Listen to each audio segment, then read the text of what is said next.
I was wondering, the other factor I've talked to a few people about is whether, because according to the polls at least, the swing against the Libs sort of came late because they had been tracking fairly well. Labor was tracking up.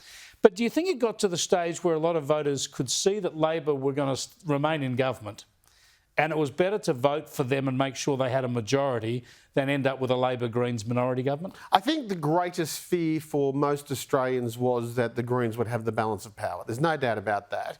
And I think with that in mind, and because they've seen in living memory minority governments and how dysfunctional they are, I think there was very much a case of, well, listen, if Albo is going to win, we better make sure that he can win and govern properly.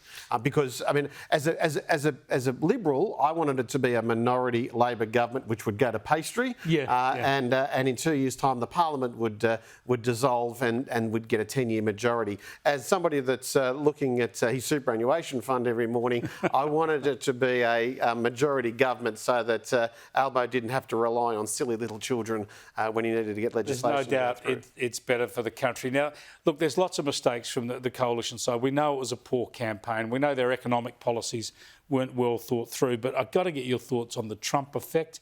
I think that was massive. And also the Labor policy I've highlighted a lot as a direct electoral bribe, and that is the forgiveness of 20% of HECS debt. Give us your thoughts on those two factors. I think HECS debt was in the top 10. I don't think it was in the top 3. I think the top issue was, of course, our ability to market Peter Dutton, who's a personal friend of mine, but let's face it, some politicians just can't be sold.